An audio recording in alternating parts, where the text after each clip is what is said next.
Start camera. Rolling. Clap.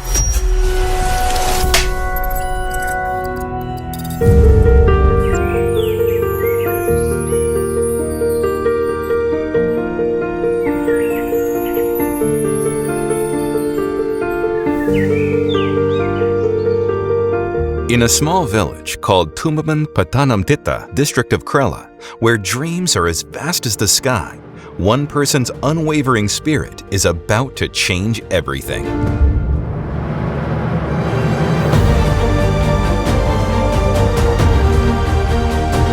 Meet Mr. C.O. Mathews, a village boy with a vision growing up amid simplicity. His dreams were anything but ordinary.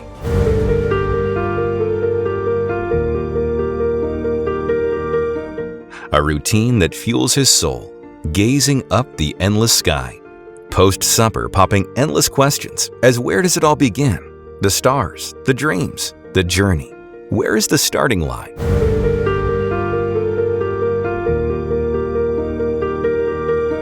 From sketching dreams in his little mind, he also started unearthing the history of his roots, a treasure that reminds us to stay grounded no matter how far we traveled. His journey is a blend of passion and heritage. His story is one of perseverance, passion, and purpose.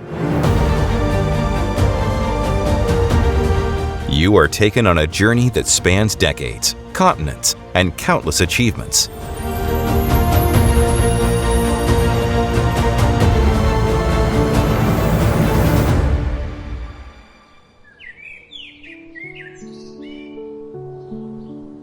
Hello everyone, join us to explore the life and times of Mr. C.O. Mathews sir in his own words. It's an immense pleasure to invite you, Mr. C.O. Mathews sir. Thank you very much. Thank you so much.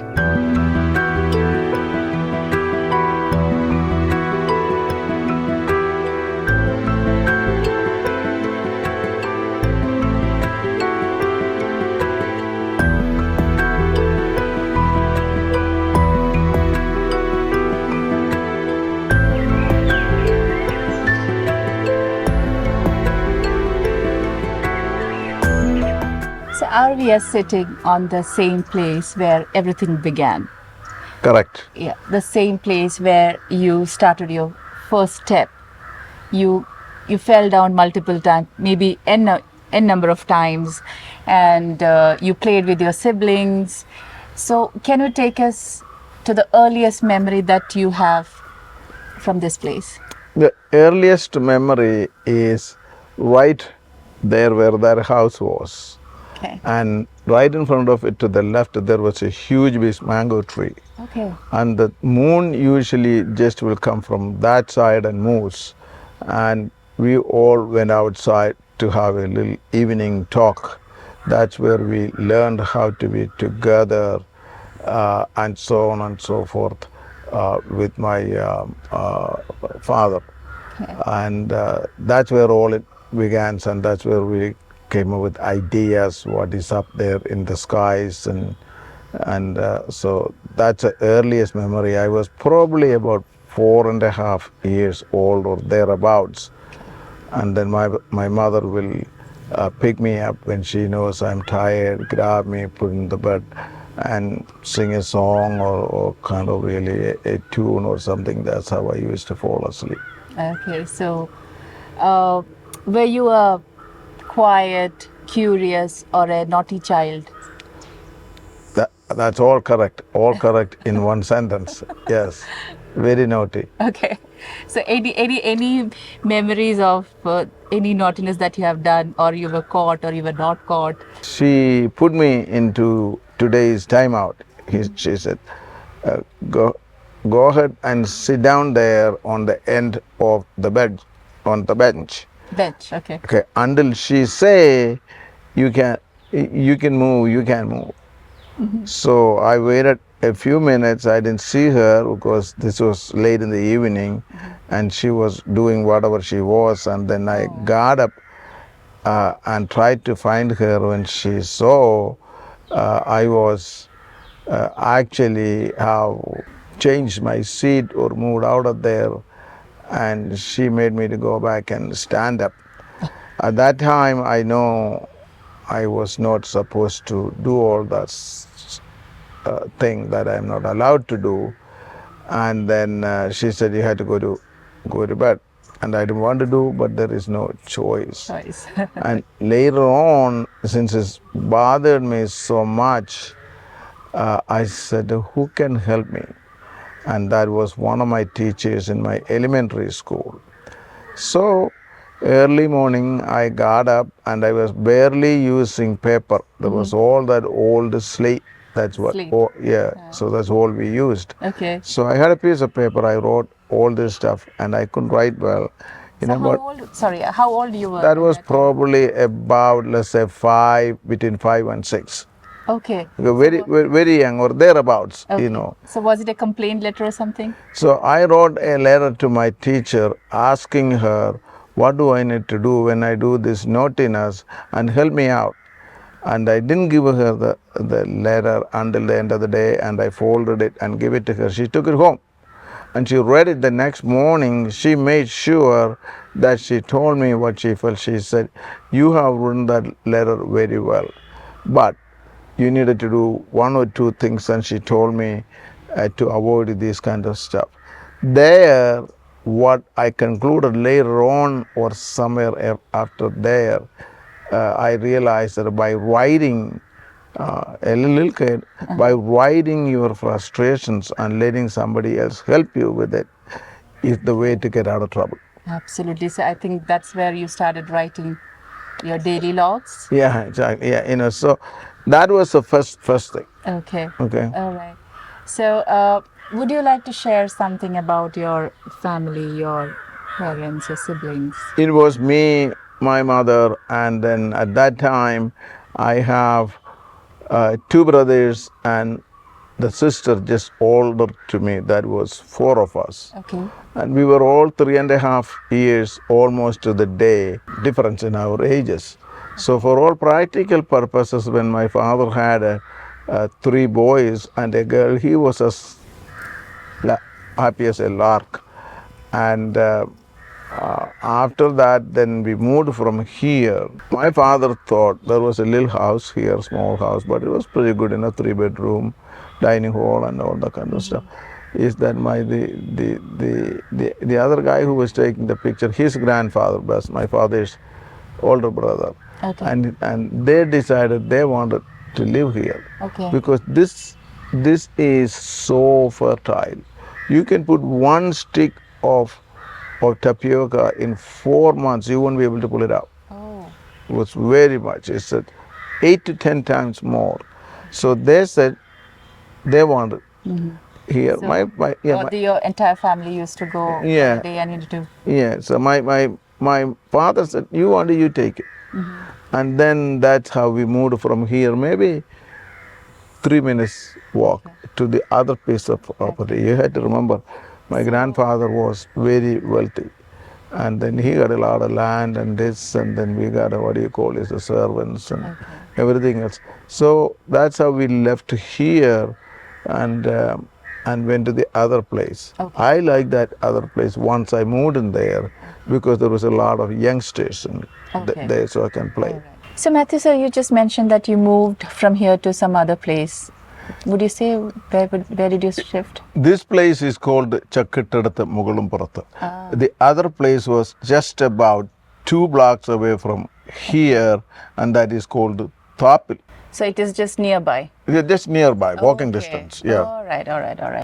If I may ask, whom were you close to at your earliest age, like your mother or your father or any of your siblings? It always has been my mother Okay.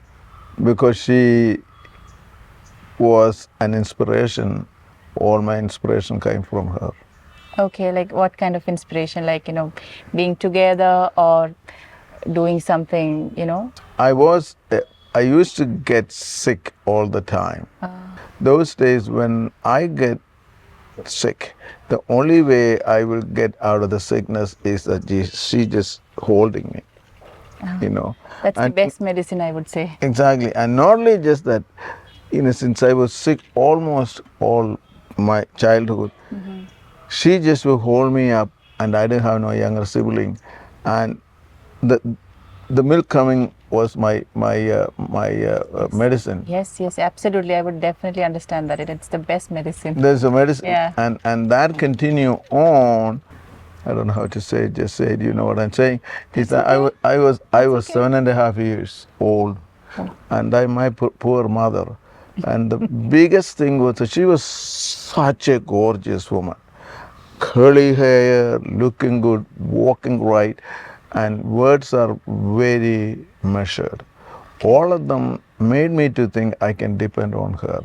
She's the only one in my life. So all those things gave you a confidence Right. as a child. And she said, go ahead and do what you want. Everybody has found problems with the way I do things. I don't blame them. And that's what I said in my book, saying is that unconditionally who loved me is only her. You know? That's very touching. So Yes. she was, it sounds like, she was very liberal for She those was days. very good to me. She was always strict. But when it was me, she had a little extra softness. But when I got too naughty, I got my ears pulled. This was not how I was born. It was only half the size, So she was kind of partial towards you. Yeah, she wants would me say. to be the best. She wants me the good one, and she wants to be raised right. And for a while, I was the youngest. My sister is almost 10 years younger than me. So, and then there were two more. So we said that was the end of the generation when I was born. And then we have three more oops. All right. So as we are talking, sir, off camera, I saw the spark in you when you spoke about the Chakitadatu family, the name.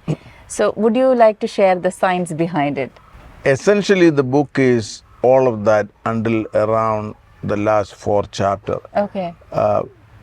If we are going to go to a place called Venmani, that's about 10 to 12 generations, if you calculate generation 80 to 100 years. And without going into much detail, in those days, as you know, to want to be a pujari or to want to be a priest, all have to have the king's approval. And when you are like Padmanabha Swami Kshetrathinte പൂജാരിയാണെന്നുണ്ടെങ്കിൽ Marthanda Varma have to approve it, no matter who you are. Okay. Because hierarchically, Brahma, Vishnu, Maheshwara, and all those Rajas is supposed to be അവരുടെ പിൻഗാമി ആയിരിക്കണം എന്നുള്ളതാണ്. It's the same thing for the Christian.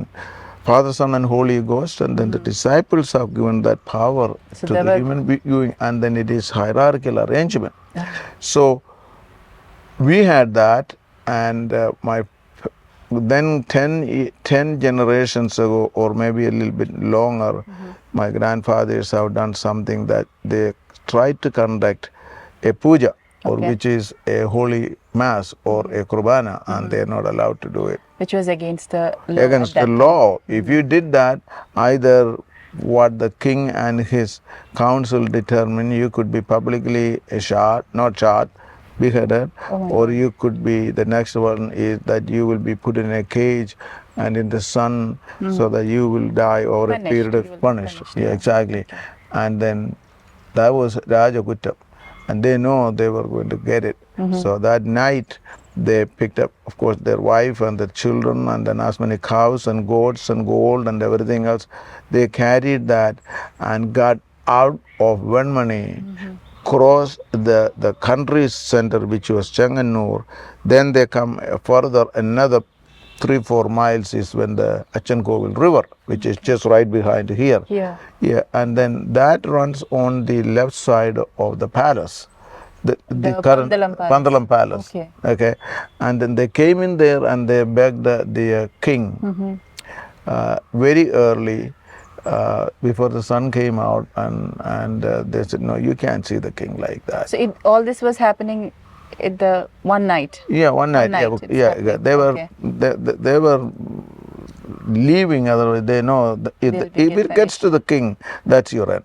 I would never be in here. I would never get to meet Shana. So then we came to Pandalam, and then the Raja said this, that I had to think about this, and they went in there and pleaded, and they said the truth. It is said that the two brothers, older one was Varghese, younger one was Uman. We still have the names, and then the older one was a little bit devious. He really don't wanted to say the truth. So his wife said, "You're going to see the king. Either she said, either you say the truth, or they're going to, you know." So he got scared, and he said the truth and begged for mercy. And they were granted the citizenship. One of the other thing was that my father's younger brother was a tax collector for the king of Changanur. You had to know math, and you had to know karate, and you had to know all that, because you go into somebody's house and say, "Give me the money." And then he said he was a tax collector for the other one, and he was somehow was able to convince the king. That is the truth. That helped. Yeah, that helped, because he's getting somebody with brain. Okay, Yes. because he had the taxes were so far behind. It was barter system, meaning you give me 10 of your kappa, I give you 10 of your chaka. Because exchanges. Yes. You give me a little goat, and I give you one of my calf. That was all change. That's the barter system. Yes. So anyway, so then they said, okay, we grant you permission to stay here, and he gave everything he got, which is the gold and the silver, and couple of cattle, and then so on and so forth. The king was happy, and he said, "You turn left, go down exactly 2 miles." And their 2 miles were not exactly our 2 miles; it's close to it. Okay, and on the right side you see a little bit of a vacant space. It's about 100 to 120 square foot, and right next to it you will see a temple. It's a Devi temple. So that's how you know who it, and then there was a carver. There is always next to the temples there is a wooded area, and then there is obviously shade. So the place is called Chela Kavil. Chela meaning is that shade. Okay. You would see a place with a large shade and big trees right next to the Hindu temple.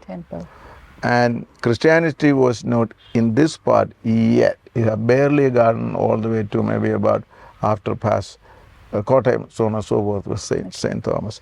So they went in there, thank God, they were beheaded and all that stuff. They built this 10 by 10 land. And they built a tent there. And they lived there, and about 3 years later, 3 to 5 years, these are just all close enough. Okay. And they said, we like to have a couple of cows, and then maybe just put a couple of banana trees or something. This is not enough. Can you help us? And I said, because this guy started to bring in a lot of wealth or tax, and the king haven't had that for a while. And so they said, yeah, you pack up, clean up, take your tent, go towards east, because they didn't have any other way. So east is where the sun rises. That's how you identify. They came all the way here, and they said, you will see a dilapidated or non-functioning or നമ്മുടെ നാട്ടിൽ പറയുന്ന പൊളിഞ്ഞു കിടക്കുന്ന abandoned ഒരു പണ്ട് ചക്ക് ഇട്ടിരുന്ന ഒരു സ്ഥലമാണ്. Chuck, you know what chuck is? Chuck is the mill. Yeah, exactly. And that, of course, you have a big chuck, and you put coconut in there, or and then you have a bull, a kala. അതിങ്ങനെ പോകും, അങ്ങനെ അതിന് കീഴ്ത്തേക്കൂടെ ഇത് ഇറങ്ങി വരും. You can also do the rice in there.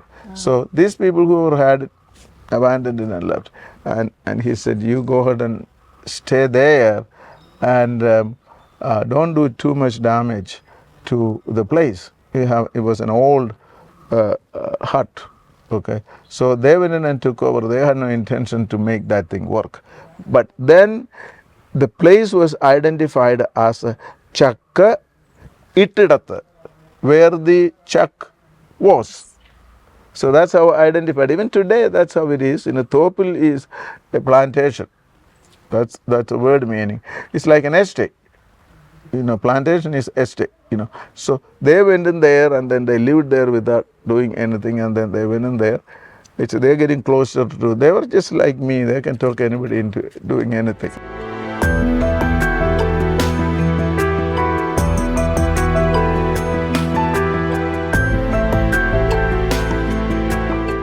So this is the exact place that your ancestors received from the Pandalam Palace, the Chakkittadathu. Exactly. And it was during around AD 500. Around close to the AD 500 to AD 600, somewhere in there, but certainly before AD 600. Okay. So how do you recollect all these memories, or how do you get all these history? Having that closeness to the king put us in a different place. And even today's, there is no other family that I know of in around this area, all the kids have a college education. Okay, so we were prominent. And years went by, and my father, who was pretty genius guy, and him, one of the other architectural engineer of our family, got together in one of the family meetings that was usually conducted on January 26th every year, and people from all over come for it. And so they figured it out that when they talk about this, there is no one in the family who knew what they knew. So they were getting into their 70s. That's around the 1972 area. And, they were the family members, distant cousins. So it was carried forward from generations to generation. And they wrote a book about it. And we have a family history. Okay. And I was an integral part of that until 1967, because they were preparing. Mostly, in a summary, came from my father and his efforts and all the things that he always talked about the family, because he thought the cohesiveness and then the being together is power. Okay. Absolutely. So when something comes, no matter who it is, if you belong to the Chakkittadathu family, they're together. Okay. And you don't mess around with them. You do not. That's wonderful. So that's how I got all that information.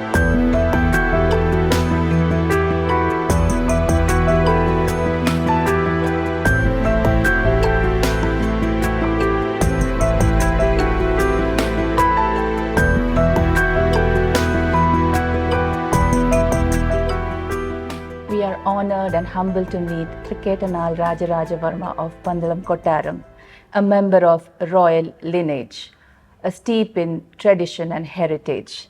Welcome, sir. Thank you. So we have learned that there is a bond of Chakkittadathu family with your royal family. So would you like to share something about? പന്തളക്കൊട്ടാരത്തിനെ സംബന്ധിച്ച് പറയുകയാണെങ്കിൽ വളരെയധികം ആയിരത്താണ്ടുകൾ പഴക്കമുള്ള ഒരു ചരിത്രമുണ്ട്. ഈ ചരിത്രം മുഴുവൻ പറയാൻ നിന്നാൽ ഇന്ന് മുഴുവൻ കൊണ്ട് തീരില്ല. അതിനാൽ ഞാനൊരു 5-6 വാചകം പറഞ്ഞ് നിർത്താം. ഞങ്ങൾ പാണ്ഡ്യ രാജവംശജരാണ്. പാണ്ഡ്യരാജ്യത്തായിരുന്നു രാജധാനി. മധുര ക്യാപിറ്റലായിട്ട് ഭരിച്ചുകൊണ്ടിരുന്നതാണ്. ആ രാജ്യത്തു നിന്ന് പല കാരണം കൊണ്ട്, അതിൽ പ്രധാനമായിട്ട് തിരുമല നായക്കൻ എന്ന് പറഞ്ഞൊരു വ്യക്തി ഉണ്ടായിരുന്നു അവിടെ. ഒരു ജന്മിയോ ഒക്കെയാണ്. അദ്ദേഹത്തിൻ്റെ ആക്രമണം പല തവണയായിട്ട് സഹിക്കാൻ വയ്യാതായി. അതുപോലെ ഈ കാലാവസ്ഥ, ഇത് രണ്ടും സഹിക്കാൻ വയ്യാതെ, കാരണം പണ്ടുള്ള രാജാക്കന്മാർ പറഞ്ഞില്ലേ വളരെ എളിയവരും ഒക്കെ ആയിരുന്നുകൊണ്ട് ഇവരുടെ അക്രമത്തിനെ ചെറുത്ത് നിൽക്കാതെ അവിടെ നിന്ന് വരികയാണ് നല്ലതെന്ന് തോന്നി. എല്ലാവരും കൂടെ വരാൻ തുച്ഛമായ രാജാക്കന്മാരും കുറേ കുതിരപ്പട്ടാളവും ഒക്കെ ആയിട്ട് കുറച്ച് പ്രജകളും ആയിട്ടാണ് വന്നത്. അങ്ങനെ വരുന്ന വഴിക്ക് മധുര മീനാക്ഷിയെ കൂടി ആവാഹിച്ചിങ്ങ് കൂടെ കൊണ്ടുവന്നു എന്നാണ് ഐതിഹ്യം. അങ്ങനെ മധുര മീനാക്ഷിയാണ് ഇപ്പോഴും നമ്മുടെ കുലദൈവം. അയ്യപ്പൻ പുത്രനാണ്, കുലദൈവം മധുര മീനാക്ഷിയാണ്.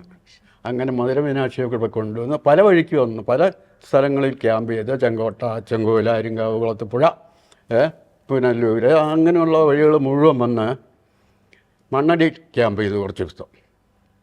അപ്പോഴും ഒരു തൃപ്തിയായിട്ടില്ല, സ്ഥലം അത്ര പോരാ എന്ന് തോന്നി. അവിടെ നിന്ന് വീണ്ടും നടന്ന് കുതിരപ്പുറത്തുമായിട്ട് വടക്കോട്ട് വന്ന് പന്തള ദേശത്തെത്തി. പന്തള ദേശത്ത് അന്ന് ഇതുപോലല്ല, കാട് പിടിച്ച് കിടക്കുകയാണ്. ഇവിടെ വന്നപ്പോൾ നല്ല ശുദ്ധമായ തിളനീര് ഒഴുകുന്ന അച്ചൻകോവിൽ നദി. വളരെ സന്തോഷമായി. അവിടെ തന്നെ ഇതിൻ്റെ കരയിൽ ഈ കൊട്ടാരം വയ്ക്കാം എന്ന് വിചാരിച്ചിട്ടാണ് പന്തളത്ത് ഈ കരയിൽ വന്ന് കൊട്ടാരം വെച്ചതും താമസമാക്കിയതും. അങ്ങനെ താമസിച്ചുകൊണ്ടിരിക്കുന്ന കാലത്താണ് നായാട്ടിന് പോകുന്നു. അയ്യപ്പനെ കാണുന്ന സമയമാണ്. നായാട്ടിന് പോകണു, നായാട്ടിന് പോയി പമ്പയിൽ ചെല്ലുന്നു. അതൊക്കെ എല്ലാവർക്കും അറിയാവുന്ന കഥകളാണ്. പിന്നെ അത് കൂടുതൽ ഞാൻ വിവരിക്കണില്ല. അയ്യപ്പനെ കൊണ്ട് ഇങ്ങോട്ട് പോരുകയായിരുന്നു. അയ്യപ്പനെ വളർത്തി എല്ലാ അന്നത്തെ കാലത്ത് കൊടുക്കാവുന്ന എല്ലാ വിദ്യാഭ്യാസവും, അസ്ത്രവിദ്യകൾ അല്ലെങ്കിൽ അതുപോലുള്ള യുദ്ധമുറകൾ എല്ലാം പഠിപ്പിച്ച് മിടുമിടുക്കനാക്കി. എന്തിനാന്ന് വെച്ചാൽ അയ്യപ്പനെ യുവരാജാവാക്കണം. അതാണ് രാജാവിൻ്റെ ആഗ്രഹം. മക്കളില്ലാതിരുന്നപ്പോൾ കിട്ടിയതാണ്. അതും ദൈവം കൊണ്ട് തന്നതാണ്. പമ്പയിൽ നിന്ന് ചെറിയ കുട്ടിയായിരിക്കുമ്പം ദൈവം തന്നെ കൊടുത്തത്. അങ്ങനെ അദ്ദേഹത്തെ യുവരാജാവാക്കണം എന്ന് വിചാരിച്ച് ഇരിക്കുന്ന സമയത്ത് വേറൊരു കുട്ടി ഉണ്ടായി രാജാവിന്. അതിനെ വളർത്തി അയ്യപ്പൻ്റെ അനിയൻ. അങ്ങനെ വന്ന് കുറേ കഴിഞ്ഞപ്പോൾ ഈ യുവരാജാവാക്കാൻ വേണ്ടി അണിയിക്കാനാണ് തിരുവാഭരണങ്ങൾ ഉണ്ടാക്കിയത്. തിരുവാഭരണം ഉണ്ടാക്കി അത് അയ്യപ്പനെ അണിയിച്ച് അഭിഷേകം നടത്തണം യുവരാജാവാക്കാൻ. അങ്ങനെ ഇരുന്നപ്പോൾ പല ദുഷ്ബുദ്ധികളും രാജ്ഞിയെ ഉപദേശിച്ച് രാജ്ഞിയുടെ പുത്രനെ തന്നെ രാജാവാക്കണമെന്ന് ഉള്ളൊരു ഇതിലേക്ക് രാജ്ഞി വന്നു. അങ്ങനെ ഇരുന്നപ്പോൾ അയ്യപ്പനാണെങ്കിൽ രാജാവുകയേ വേണ്ട എന്നുള്ളതാണ്. അതുകൊണ്ട് ഇതിലൊന്നും വലിയ താല്പര്യമില്ല. അദ്ദേഹം ഇദ്ദേഹത്തെ കൊല്ലാൻ വേണ്ടിയാണ് പുലിപ്പാലിന് പോകുന്നതും പോകണമെന്ന് പറയുന്നതും. ആ പുലിപ്പാലിന് പോകുമ്പോൾ എന്തായാലും ഒരു സാധാരണ വ്യക്തിക്ക് പുലിയുടെ പാലെടുത്തുകൊണ്ട് വരാൻ പറ്റില്ല. അപ്പോൾ അയ്യപ്പനെ കൊല്ലും എന്നുള്ള ഇതാണ്. പക്ഷേ അതൊന്നുമല്ല. അയ്യപ്പൻ പുലിയെ കൊണ്ടുവന്നു. അപ്പോഴാണ് പൊതുവെ ഇവിടെയുള്ള ജനങ്ങളും രാജാവും രാജ്ഞി എല്ലാവരും മന്ത്രിയൊക്കെ തന്നെ മനസ്സിലാക്കുന്നത് ഇത് വെറുതെ ഉള്ളൊരു വ്യക്തിയല്ല, ഈശ്വര ചൈതന്യം തുളുമ്പുന്ന ഒരു വ്യക്തിയാണെന്ന് മനസ്സിലായി. ഏതായാലും അദ്ദേഹം 12 വയസ്സ് വരെ ഇവിടെ കഴിഞ്ഞു. ഈ കെട്ടിടത്തിൽ ഇവിടെയൊക്കെ ഓടി നടന്നു. അന്ന് ഇതൊന്നും സിമൻറ്റ് ഒന്നുമല്ല, വേറെ ഏതോ ഒരു നല്ല കണ്ണാടി പോലെ തിളങ്ങുന്ന ഒരു കറുത്ത ഇതായിരുന്നു, നിലമായിരുന്നു. അപ്പോൾ അങ്ങനെ ഇവിടെ ഓടിക്കളിച്ച് നടന്നു. 12 വയസ്സാവാറായപ്പം പറഞ്ഞു, എനിക്ക് ശബരിമലയ്ക്ക് പോകാനുള്ള സമയമായി. അവിടെ നിന്ന് ശാസ്താവിഗ്രഹമുണ്ട്, ഇതുപോലെ ക്ഷേത്രമൊന്നുമില്ല. ഞാൻ അവിടെ പോയി സമാധിയിരിക്കാൻ പോവുക. നൈഷ്ഠിക ബ്രഹ്മചാരിയായിട്ട് അവിടെ ഇരിക്കാൻ പോവുകയാണ്. അതുകൊണ്ട് എന്നെ അനുഗ്രഹിക്കണം, അതിനുള്ള അനുവാദം തരണം. രാജാവ് എന്ത് ചെയ്താൽ സമ്മതിക്കില്ല. അവസാനം രാജാവിൻ്റെ സങ്കടം കണ്ടിട്ട് ഒരു പാർത്ഥസാരഥി അർജുനന് ഗീത പറഞ്ഞു കൊടുക്കുന്നുണ്ട് എന്ന് പറഞ്ഞ പോലെ അയ്യപ്പൻ രാജാവിന് ഒരു ശ്രീഭൂതനാഥ ഗീത അത് പറഞ്ഞു കൊടുക്കുന്നുണ്ട്, രാജാവിൻ്റെ വിഷമങ്ങൾ അകറ്റാൻ. അങ്ങനെ പറഞ്ഞ് ഇത് മുഴുവൻ അതിൻ്റെ അർത്ഥവും മറ്റു കാര്യങ്ങളും ഒക്കെ പറഞ്ഞു കൊടുത്ത് ഒരുവിധം രാജാവിനെ ഒന്ന് സമാധാനിപ്പിച്ചു. അപ്പോൾ എന്നിട്ടും രാജാവ് പറഞ്ഞു, എനിക്ക് ഈ ആഭരണങ്ങൾ മുഴുവൻ അണിഞ്ഞ് കണ്ടേ പറ്റുള്ളൂ. അപ്പോഴാണ് അയ്യപ്പൻ പറയണത്, എല്ലാ വർഷവും മകര 1-ന് അച്ഛൻ തലയോസ്തം തിരുവാഭരണം കൊണ്ടുവന്ന് ആ വിഗ്രഹത്തിൽ ചാർത്തിക്കൊള്ളൂ, എന്നിട്ട് അങ്ങ് കാണുക, ഞാൻ തന്നെയാണത് ധരിക്കുന്നത് ധരിക്കുന്നത് ഞാൻ തന്നെയാണ്, അത് തൃപ്തിയാവണം അതുകൊണ്ട് എന്ന് പറഞ്ഞ് സമാധാനിപ്പിച്ചിട്ടാണ് ഇന്നും തിരുവാഭരണങ്ങൾ പന്തള രാജാവിന് കാണാൻ വേണ്ടി മകരവിളക്കിൻ്റെ അന്ന് ചാർത്തുന്നത്. പക്ഷേ അതിനകത്തൊരു ചെറിയ വ്യത്യാസം വന്നു. ഈ മകരം 1 തിരുവാഭരണം ചാർത്തുമ്പോൾ കോടികളുടെ ഭക്തജന കോടികളുടെ തിരക്കാണ് അവിടെ. അപ്പോൾ രാജാവ് അവിടെ ചെല്ലുമ്പോൾ അവരൊന്നും അവിടെ നിൽക്കാൻ പറ്റില്ല. ഇന്നിപ്പം പ്രധാനമന്ത്രിയോ അല്ലെങ്കിൽ വേറെ ആരെങ്കിലുമൊക്കെ കൂടെ വന്നു കഴിഞ്ഞാൽ എല്ലാവരും മാറ്റി നിർത്തുന്നില്ലേ എന്ന് പറഞ്ഞ പോലെ രാജാവ് അവിടെ ചെന്ന് കഴിഞ്ഞാൽ പിന്നെ അവിടെ ആരും നിർത്താൻ പറ്റില്ല. അപ്പോൾ രാജാവിന് ഇത് കണ്ട് വിഷമമായി. രാജാവ് പറഞ്ഞു, വേണ്ട, അവർ തൊഴിയട്ടെ, 1-ാം തീയതി അവർ തൊഴിയട്ടെ. അവർ എല്ലാവരും 1-ാം തീയതി തൊഴുത് 15-ാം തീയതി 16-ാം തീയതിയോടുകൂടി ഇറങ്ങും, എന്നിട്ടേ ഞാൻ വരണുള്ളൂ എന്ന് പറഞ്ഞ് ഇപ്പോഴും പമ്പയിൽ ചെന്ന് 2 ദിവസം ക്യാമ്പ് ചെയ്ത് 16-ാം തീയതിയാണ് രാജാവ് മല ചവിട്ടുന്നത്. ഇവിടെ നിന്ന് പോകുമ്പം പലങ്കിൻ ഇല്ലേ, പല്ലക്കിലാണ് ഇവിടെ നിന്ന് പല സ്ഥലങ്ങളിലും എടുത്തുകൊണ്ടാണ് പോകുന്നത് രാജാവിന്. മല ചവിട്ടുമ്പം അതെടുക്കില്ല, മല ചവിട്ടി മുകളിലേക്ക് കയറുക തന്നെ. അവിടെ ചെന്ന് 18-ാം പടിയുടെ അവിടെ ചെല്ലുമ്പം ആരും ഉണ്ടാവില്ല. ഈ മേൽശാന്തി ഇറങ്ങി വന്ന് അവിടുത്തെ പ്രീസ്റ്റ് കാല് കഴിക്കും, നാളികേരം തരും എല്ലാവർക്കും, കൂടെ പോകുന്നവർക്കും. എറിഞ്ഞുടച്ചിട്ട് കൈ പിടിച്ച് കയറ്റും 18-ാം പടി. 18-ാം പടി അങ്ങനെ കൈ പിടിച്ച് കയറ്റിയിട്ട് പിന്നത്തെ ദിവസങ്ങളിലെല്ലാം ഞങ്ങളുടെ നേതൃത്വത്തിലാണ് അവിടെ പൂജകളും കാര്യങ്ങളും ഒക്കെ നടക്കുന്നത്. ലാസ്റ്റ് ഡേ ഗുരുതി, മാളിയപ്പുറത്ത് വെച്ച് ഗുരുതിയുണ്ട്. ഗുരുതിയും കഴിഞ്ഞ് തിരിച്ച് വരുമ്പോഴും ആരും കാണില്ല, അമ്പലത്തിൻ്റെ പരിസരത്തും ഇല്ല, താഴെ എങ്ങും ഇല്ല. ശ്രീകോവിലിൻ്റെ അവിടെ ചെന്ന് ആരാണോ രായപ്രതിനിധിയായിട്ട് പോകുന്നത് അവർ, ഞാൻ 2018 പോയതാണ്. അങ്ങനെ തൊഴുത ഇഷ്ടം പോലെ നിന്ന് തൊഴുക, കണ്ണ് നിറഞ്ഞു പോകും. That's a very wonderful insight, sir. എന്നിട്ട് ഇതെല്ലാം കഴിഞ്ഞ് മേശാന്തിയെ വിളിക്കും, നട കൂട്ടിക്കൊള്ളാൻ പറയും. കൂട്ടി താക്കോലിങ്ങി വാങ്ങും. താക്കോല് വാങ്ങി 18-ാം പടിയുടെ അവിടെ വന്ന് ആ ഗേറ്റും പൂട്ട, അന്ന് ഗേറ്റില്ല, ഈ അടുത്തിടയിലൊക്കെയാണ് ഗേറ്റ് വെച്ചിട്ട്, അത് പൂട്ടി നേരെ 18-ാം പടി തന്ത്രി മേശാന്തി താഴെ നിൽക്കും. ഇറങ്ങി വന്നു കഴിഞ്ഞാൽ എല്ലാവരോടും ഒരു പണക്കിഴി കൊടുക്കും. തന്ത്രിയുടെ കയ്യിലോ അല്ലെങ്കിൽ മേശാന്തിയുടെ കയ്യിലോ കൊടുത്തിട്ട് പറയും, ഈ വർഷത്തെ കാര്യങ്ങളൊക്കെ ഭംഗിയായി, അടുത്ത വർഷവും ഭംഗിയായിട്ട് നടത്തുന്നതിന് വേണ്ട ഒരു തുകയാണ്. അതൊരു ചടങ്ങ് മാത്രമായി ഇപ്പം. കാരണം അവിടെ നടത്തേണ്ട ഇതിന് ഒരു കിഴി കൊടുത്തുകൊണ്ട് കാര്യമില്ലല്ലോ. അതുപോലെ ഒരു കിഴി നമുക്കും തരും. എന്നിട്ട് നേരെ തിരുവാഭരണം കൊണ്ട് പോരുകയാണ്. പിന്നെ തിരുവാഭരണം പലയിടത്തും 1-2 സ്ഥലങ്ങളിലൊക്കെ വെച്ച് അവിടെയുണ്ട് ഈ ചാർത്തി കാണുന്ന പെരുന്നാൾ, ആറന്മുള കൊട്ടാരം, ഇവിടെയൊക്കെ. അത് കഴിഞ്ഞാൽ 23-ാം തീയതി രാവിലെ ഇവിടെ വരും. പിന്നെ മറ്റൊന്നുമില്ല, നേരെ വന്ന് കൊട്ടാരത്തിലേക്ക് കയറ്റി അതിൻ്റെ ലിസ്റ്റ് എടുത്ത് എല്ലാം ശരിയാണോ നോക്കുക, അകത്ത് വെച്ച് അടച്ച് പൂട്ടി ഇങ്ങോട്ട് പോരും. അങ്ങനെയാണ് അവിടെ ഈ ചടങ്ങ്. ഇതിനിടയ്ക്കാണ് ഞാൻ ഇങ്ങനെ ഇവിടെ, ഇപ്പം ഞാൻ മാത്രമേ ഉള്ളൂ ഇവിടെ. ഞാനിങ്ങനെ എല്ലാ ദിവസവും ഒരു 10 മണിയാകുമ്പോൾ വരും, 1 മണിയോ 1:30 ആകുമ്പോൾ പോവും. ഇതിനിടയ്ക്ക് ഞാൻ ചിലപ്പം ഈ അറയുണ്ട് അവിടെ, ആ മുകളിൽ, അത് തുറക്കും. ആരോ തുറന്ന് ഓരോന്നിങ്ങനെ ഗ്രന്ഥങ്ങൾ നോക്കിക്കൊണ്ടിരിക്കുന്ന സമയത്താണ് എനിക്ക് ഞാൻ മുമ്പ് പറഞ്ഞ ആ ചക്കിട്ടടുത്ത കുടുംബത്തിൻ്റെ ഒരു ചരിത്രം അതിനകത്ത് കണ്ടത്. ഒരു 3-4 പേജുണ്ടാവും.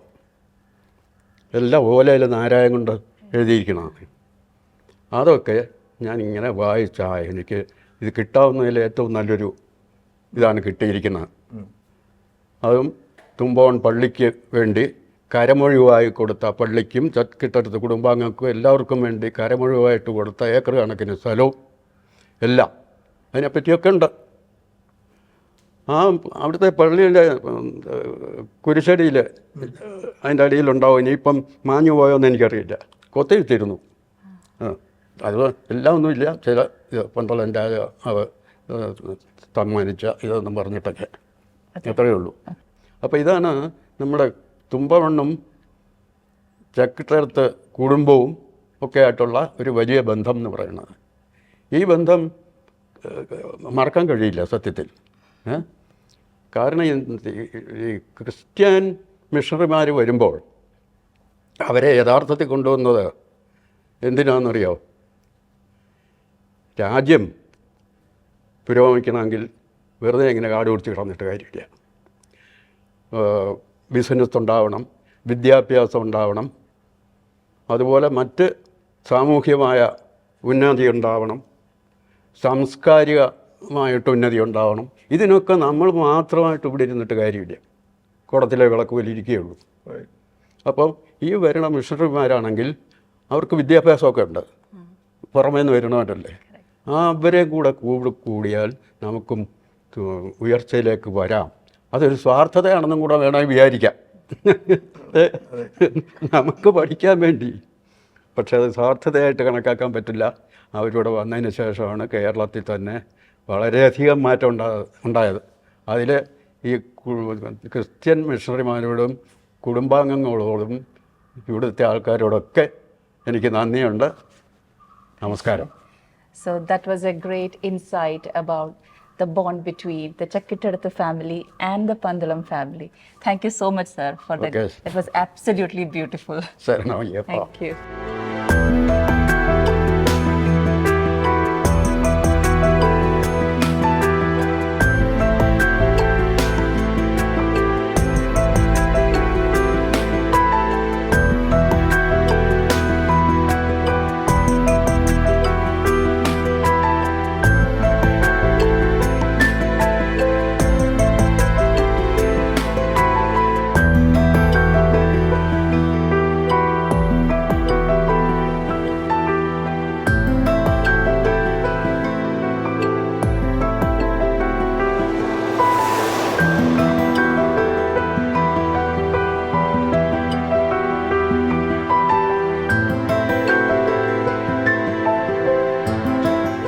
എൻ്റെ പേര് കണ്ണൻ.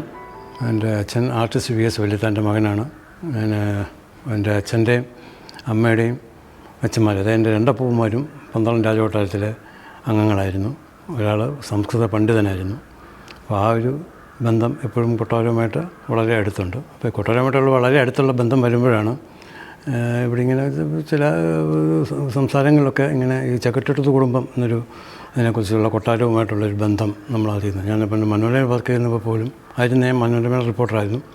അപ്പോൾ അന്നും ഈ പറഞ്ഞ പോലെ കൊട്ടാരം നമ്മൾ പള്ളിയൊക്കെ സ്ഥലമൊക്കെ കൊടുത്തിരുന്നു. അവിടെ ചില എഴുത്തുകളൊക്കെ ഉണ്ട്. അപ്പോൾ അങ്ങനെയാണ് ഈ ചക്കിട്ടടുത്ത് കുടുംബവും ഈ കൊട്ടാരവുമായിട്ടുള്ളൊരു ബന്ധം അറിയുന്നത്.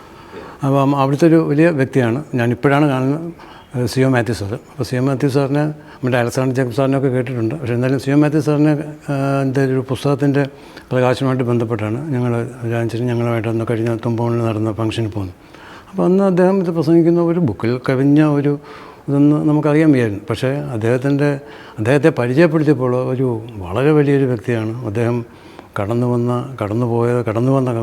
വഴികളെക്കുറിച്ചൊക്കെ അദ്ദേഹം പറയുമ്പോൾ നമ്മൾ വളരെ എന്താ പറയുക, ഇങ്ങനൊരു ഒരു ഒരു ഒരു ഒരു വ്യക്തി ഇന്ന ഒരു സ്ഥലത്തു നിന്ന് ഇത്ര ഉന്നതിയിലേക്ക് വരികയും അത് അദ്ദേഹം പകർത്തി വെക്കാൻ കഴിഞ്ഞ ഒരു ആർജവം, അത് അദ്ദേഹത്തെ അഭിനന്ദിച്ചാൽ മതിയാവും. അത് കഴിഞ്ഞിട്ട് ഫംഗ്ഷനെല്ലാം കഴിഞ്ഞ് വളരെ ഭംഗിയായിട്ട് ആ ഫംഗ്ഷനെല്ലാം കഴിഞ്ഞു. തിരിച്ച് ഈ വീട്ടിൽ നിന്ന് ഈ ബുക്ക് സാറിന് എവിടെ ചെന്നാലും നമുക്കൊരു ബുക്ക് തരും. പക്ഷേ ഞാനത് വെറുതെ ഒന്ന് നോക്കിക്കളയാം. അതിൻ്റെ പുറം ചട്ട അങ്ങനെ കാഴ്ചയിൽ തന്നെ വളരെ നല്ലൊരു ഇത് തോന്നി, ഒരു പ്രിയം തോന്നി. അത് ഞാനത് അവിടെ ചെന്ന് വെറുതെ മറിച്ച് നോക്കി അവതാരിക വായിച്ച് കഴിഞ്ഞ് ഞാൻ 7 അധ്യായം വായിച്ചിട്ടാണ് ഞാനത് അവിടെ വെച്ചത്. ഇതേ ബുക്ക് ഇതേ അഭിപ്രായം എൻ്റെ ഭാര്യ എന്നോട് തന്നെ പറഞ്ഞു, വളരെ ലളിതമായിട്ട്. അപ്പോൾ അത് അദ്ദേഹം ഞാൻ ചോദിച്ചപ്പോൾ പറഞ്ഞു അദ്ദേഹത്തിൻ്റെ കൊച്ചുമകൾക്ക് അദ്ദേഹം കിടന്ന വഴികളും സംസ്കാരവും ഒന്ന് പറഞ്ഞു കൊടുക്കുന്നതുകൊണ്ട് അത് ആ കുട്ടിക്ക് മനസ്സിലാകുന്ന രീതിയിലാണത് പ്രസൻറ്റ് ചെയ്തിരിക്കുന്നത്. എപ്പോഴും ബാലസാഹിത്യം എഴുതാൻ ഭയങ്കര പാടാണ്. നോവലൊക്കെ എഴുതുമ്പോൾ എന്നാലും ബാലസാഹിത്യം എന്ന് പറയുമ്പോൾ ആ കുഞ്ഞു മനസ്സിലത് പതിയുകയും വേണം, എന്നാൽ അവർക്ക് ബോധം അടിക്കുകയും ചെയ്തു.